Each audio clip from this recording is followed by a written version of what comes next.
This is Danny Flexen here for Seconds Out. Delighted to be joined by legendary boxing manager Jackie Kallen. Jackie, how are you?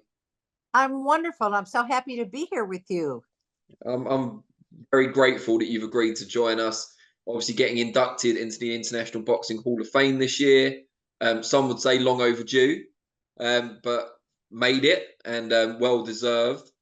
Just want to take you back. I think a lot of people may already know the story, but just give us an idea of how rising showbiz journalist became one of the most well-known boxing managers of the last 50 years. Well, it certainly wasn't planned, that's for sure. I didn't wake up one day and say, I think I want to be a boxing manager. It probably never, ever would have occurred to me, but I was covering entertainment, like you said, actors, singers, sports heroes, presidents, people like that. I was covering the Oscars, the Emmys, the Tonys, the Grammys. And we were short at our paper a sports writer, and they needed someone to do an article with one of the Detroit Tigers. And they sent me and said, what do you think? I said, I think it's perfect. I only have a brother, and my dad was one of three sons, and my husband's one of four sons, and I have two sons, and my sensibilities are all pretty much male. I'm not the most girly girl on the block, so I think I'll do fine. And it was great. I loved it. Had no problem in the locker rooms. When they tried to give me trouble, I gave it back to them. So it was really kind of fun. And one of my early assignments was to interview a young boxer out of Detroit, four-rounder named Thomas Hearns. And kind of like they say, the rest is history. He and I are still best friends, 45 years later. He's like a brother to me. And we've been through so many fights and so many trips and so much together. Now we're both old grandparents, but back in the day, it was a little unheard of to have a woman in the sport. Tell us how you went from kind of journalist to publicist and then to manager. Well, what happened was after I interviewed Tommy, I interviewed Emmanuel Stewart, who was his trainer and manager. And then he was so happy with the article, he asked me to interview Mickey Goodwin, who was his other fighter at the time. And that came out great. So he said, how would you like to come work for us and do some branding and PR for the Kronk Gym and our fighters? And I said, I'd love to do that. And I did that for 10 years, from 78 to 88, before I ever decided to try managing. And again, I had no dreams or aspirations to be a manager, but a young fighter, Bobby Hitz from Chicago, was in town to fight George Foreman. I was working that press conference. He had no manager. And I don't know what made me ask him, but I just said, well, do you want one? And we hooked up, and I managed him for a while. And while I was managing him, I found James Toney in the gym, and he was looking for a manager. And I was off and running. And pretty soon I had a whole stable of fighters, and I had my own gym. And it was just, to me, it was miraculous how it all fell together. And of course, to be fortunate enough to get a fighter like James Toney, and Bobby Hitz noticed him right away and said, look at that kid. And for some reason, Emmanuel Stewart hadn't signed him. And so I asked him, what do you think? And he went, oh, I don't know. If you want to sign him, sign him. So I did. And we had a great run, a lot of great wins. And it got my feet wet in the managing side. And of course, I worked with Bronco McCart and Boom Boom Johnson and Pinklin Thomas and Damian Fuller and a lot of other champions. So it's been great for me. It was just a perfect fit. You try something and it either works or it doesn't. And for me, it worked. And you see a young James Toney in the gym for the first time. As you said, Emmanuel Stewart doesn't seem particularly fussed either way. What convinces you that he's going places? Well, Bobby saw it first, he said that kid can fight. And then one day he got out of the ring. He wasn't happy with how he sparred, and he kicked the spit bucket. He went in the dressing room and was punching the lockers. He was so angry with himself. And I asked him, what are you so upset about? He said, well, because I know I can do better. And I went, wow, that's a great attitude. This guy is looking for greatness. And I just started watching him, and his attitude was just, get out of my way. I want this badly. and his hunger was so apparent. And I loved that. And I thought he was very skilled. His defense, my goodness, the way he rolled his shoulder and picked off the shots, even at 19, 20 years old. I said, I want this kid. And I was fortunate enough that he said yes. And it was probably one of the best moves of my career. He was an excellent fighter, of course, pound for pound #1 at one point. What, if anything, stopped him going down as the best of his generation, for example? Well, that's a hard question for me because, I thought he was the best. We worked together for 6 years. And, you work together every day with someone for 6 years. He was very close to my two sons. They're all three the same age. And he was like part of the family. And I just thought he was an incredible talent. And, I just think that he was one of the best fighters that I'll ever work with. That's for sure. And after we kind of went our separate ways, he moved to California. He hooked up with who did he hook up with? The family with all the brothers. Goosens. The Goosens, yeah. Dan Goosen, may he rest in peace, was a sweetheart of a guy. And he was with them for a while. And then, he had his wins and his losses along the way, but still a terrific fighter. He always showed up. The Juroff fight, the Holyfield fight, they were great. And he obviously, the first defeat of his career came against Roy Jones, who at that point in Jones's career would probably have beaten anyone on the planet, in fairness. Well, I know James had some problems going into the fight, but there was a big incident apparently after the fight, which, I'm sure you're aware of, with the police getting involved and so on. How difficult was that period for you after that first defeat? It was devastating because it was his first loss and he took it badly, as every fighter does. And I think for a while there, maybe for that evening when we got home, he was blaming me for taking the fight, even though he did want it at the time. I think he was frustrated, and he'd made a threat to his mother that he was going to harm me. And she called me to warn me. And unbeknownst to me, the police were in on the call. And I think, no, that's not how it happened. Actually, I think my husband called the police, and then the media was in on that call because they, listened to all the police calls. And so the media camped out on my front lawn and wanted to know what was going on. And it was really overblown. He never would have come to hurt me. It's just not, he can be an angry man when he's upset, but I don't think he ever would have hurt anybody. But once the media got hold of it, then it just grew. And as people talked about it, how stories go from one person to the next, he tried to kill me, and none of that was true. He was upset, but I don't think I was ever in harm's way. When you saw him after you guys split and he was, perhaps going on too long, perhaps taking some fights at weights that he shouldn't have been at, how frustrating or disappointing was that for you, because you had no control over that process anymore? Well, I was so devastated that we had to split, that he chose to go in another direction. That was my first experience with a fighter leaving. And I mean, I know now after 45 years that fighters come and they go and they change managers and trainers, but I didn't know that at the time. I guess I just thought that we'd be together his whole career. So it was a really hard blow for me. And then we reconciled after that incident. We finished out our contract for the next year, but at that point he chose to go in another direction, and that was really painful. And from that point on, every fight, my heart was in it, because even though I wasn't managing him anymore, I felt connected to his career. And so there's things I probably would have done different if we were still together, but it's 30 years ago, so I never really think about that anymore. We're friends now and everything's fine.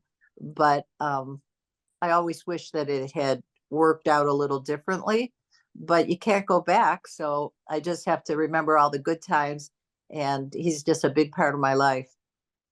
How aware were you during the midst of all this success and of what a pioneer you were? As I know it gets harped on a lot, but as a woman in a predominantly man's world, man's industry. You know what? I was only made aware of it because the media made a big thing of it. there's no women in this sport, and a white suburban blonde woman, maybe if I had been black and kind of looked masculine or heavy, or didn't look like I look, it might not have been so much of a fish out of water. But I was quite the contrast to the guys that I worked with, and I think that added to the novelty of it. Mm. That I was this petite blonde white woman from the suburbs who was hanging out in these grungy boxing gyms, 100 degrees, cockroaches and all. And it is a strange match. When I look back, I can see why people found it unusual, but I loved it, and I loved every second of it. That's why I'm still doing it 45 years later. And I have the same passion for it now that I did then. I have a young fighter now, Mike Quan Williams, who is 20-0 draws. And I'm just as excited at his fights as I was back in the days when I worked with Tommy Hearns and when I managed James Toney. I have a passion for the sport that just doesn't go away.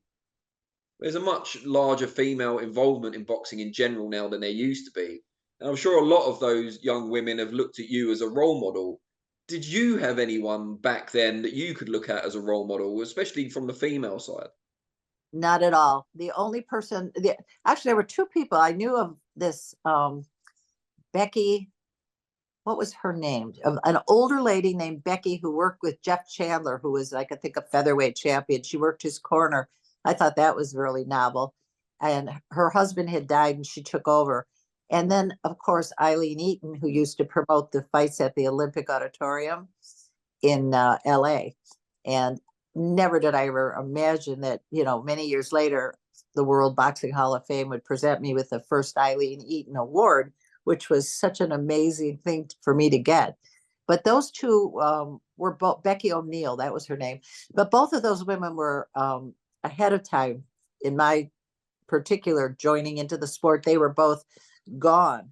And so I didn't have any female to ever talk to about it. I had to just kind of feel my way through.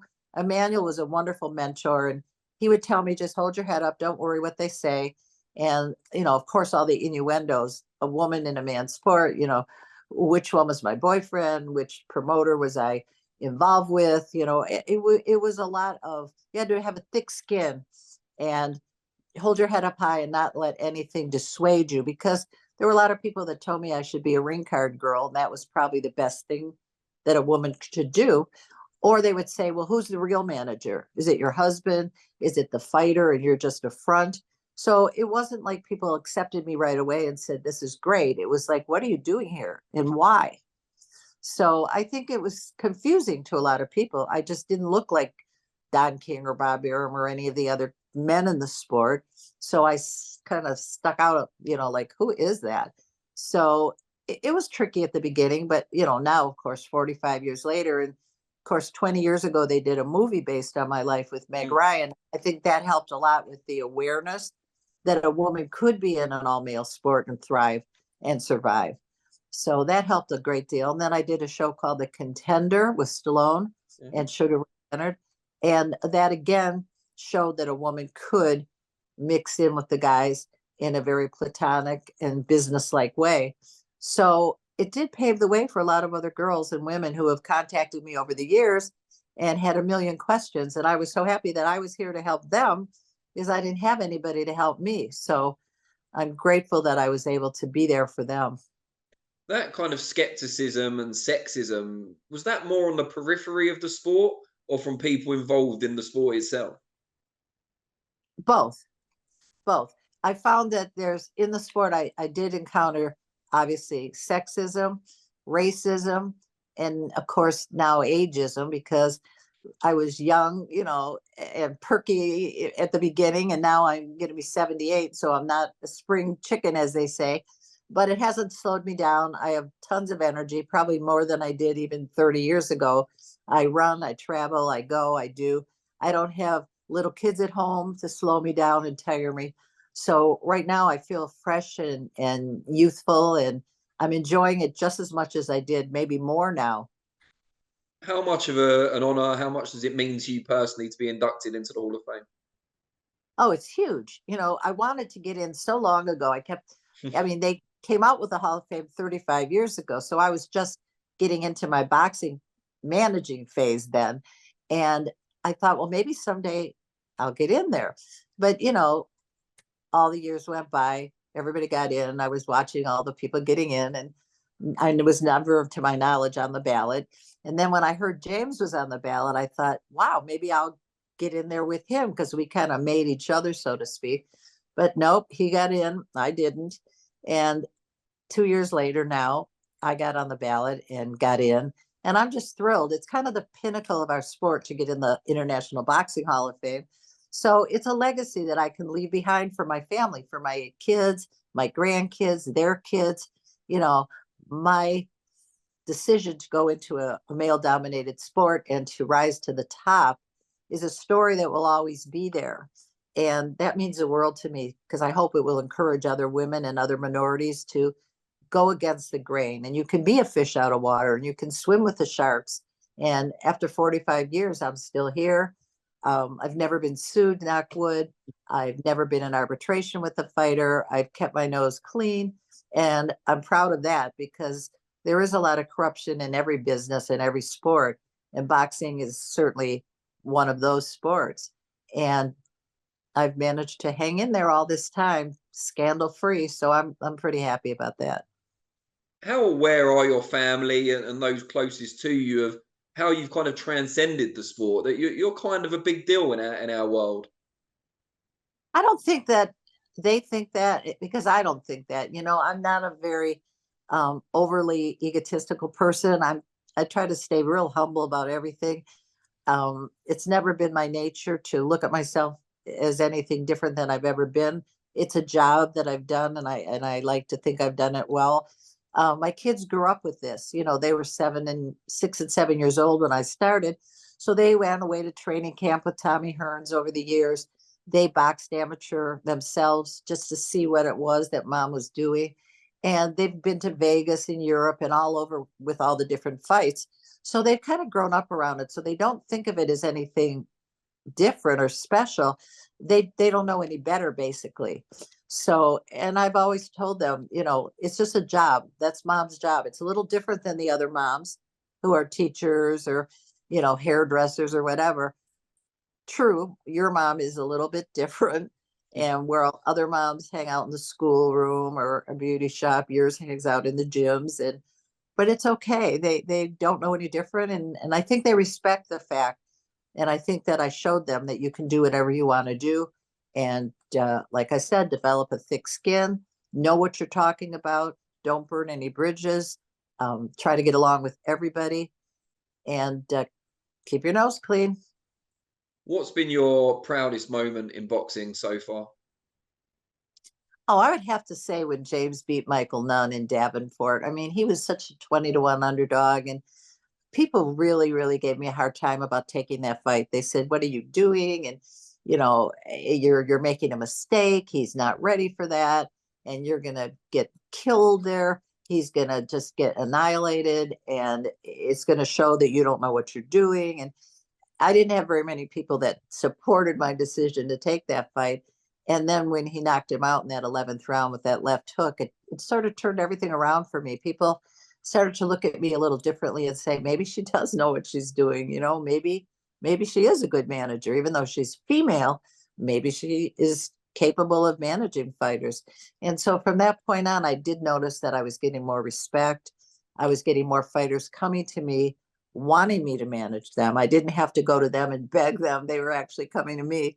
So it was a turning point. And that will always be that one moment in my career that I feel turned it all around and enabled me to get as far as I've gotten. And you made it out of Davenport alive as well, which is a blessing. Yes. Yeah. We didn't have a lot of fans there, that's for sure. He had about 8,000 fans, and I think we had a group of maybe 30 people that drove in. But it was just a very satisfying and gratifying evening all the way around. So I would have to say that was my highlight. Was your relationship with James quite maternal, would you say? It's always been like that, because like I said, because he is the same age as my own sons. And, I was there for his wedding, his first wedding, his first daughter being born. I still stay in touch with him, with his current wife, with his former wife, and we're all just connected in a way that will always be there. You know, when you've shared all the memories we've all shared together, there's a connection there. And I mean, there were so many wonderful times, so many family vacations where he came along with my boys, and he was like a third son. And I love him dearly. To this day, if he called and said he needed something, I'd be there in a heartbeat. That's good to hear. Just finally, you're obviously an expert in spotting talent in the Mhm. boxing world. Apart from your own fighters at the moment, who do you see now in boxing? Not just good fighters, but ones that can transcend the sport to become genuine stars.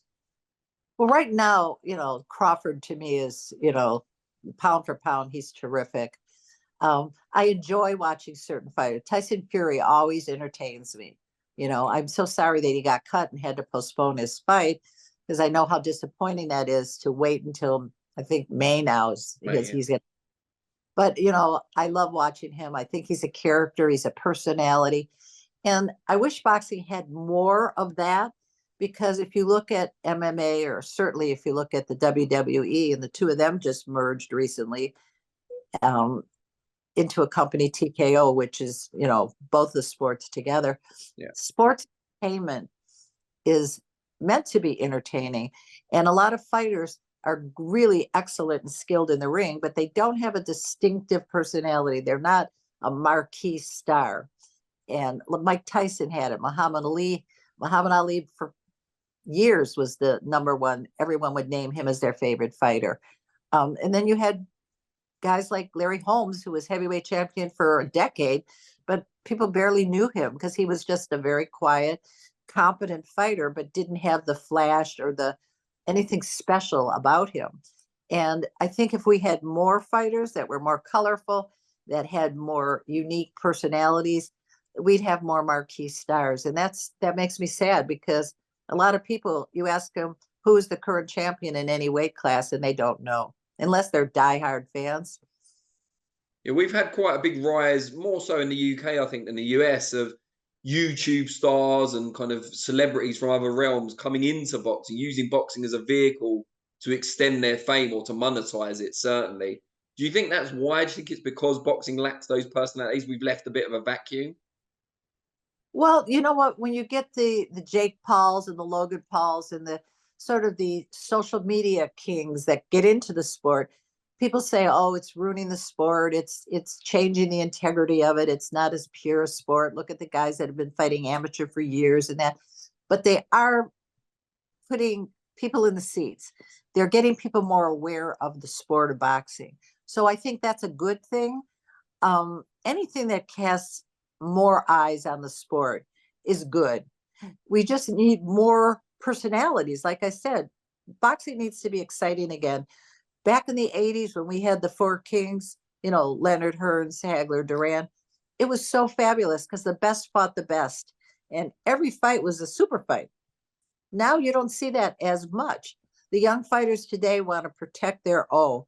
So they will continually fight inferior talent to just keep building their record.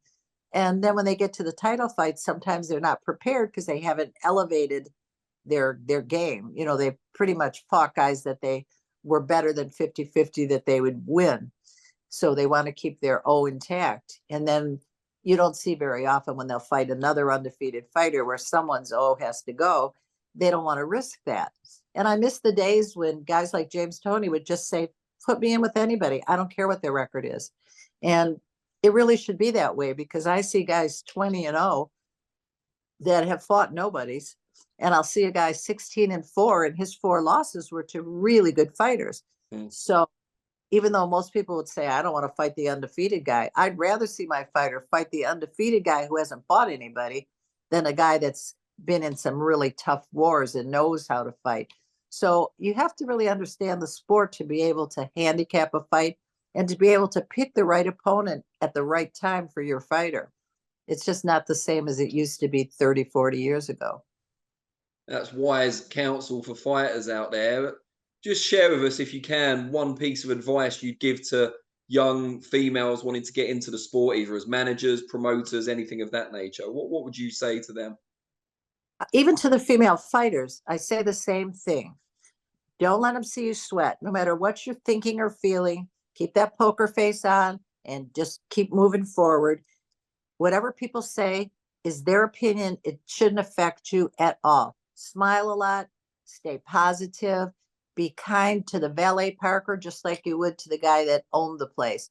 Treat everybody the same, because some of the people that I met when they were working for a promoter ended up being a promoter. And they remember back to the days when I was really nice to them when there was no reason to be. And it really makes a difference. So, and the other thing I would tell anybody is know your business, know your sport, because you're going to get tested. If you're a woman in a man's sport, the men are going to test you to see if you really know what you know. And so I went through that for many years, where I had to know everything about, I had to know how to wrap a hand, how to stop a cut, how to pick sparring partners that were similar enough to the guy we were fighting. I had to learn all the little ins and outs of the sport in order to talk knowledgeably about it and to feel that I was giving my fighters the right advice. I didn't want to manage someone and mess up their career. I felt it was a huge responsibility. If I'm going to be managing your career, I better know what I'm doing. And again, like I said earlier, I never burn a bridge. We may have an argument, we may disagree, but we're going to work together again somewhere down the line. So I don't hold any grudges. I don't have anybody that I don't like or don't want to work with. I just want to be happy, get along with everybody, and enjoy my life and my career. And it's worked. Like I said, I'll be 78 years old in a couple of months, and I still feel as young as I ever did, as energetic, and I still love what I do. I have that same passion that I had 40 years ago. So be passionate about what you do, and you'll always be successful. Brilliant. Jackie, really appreciate your time. Look forward to watching your induction speech in a few Thank, months also. And yeah, let's thank you. catch up again soon. I'm just happy to be going into the Hall of Fame, and I appreciate your time. And all I can say is it was wonderful to talk to you, and you asked some great questions. So thanks. Thanks very much. I'll try my best.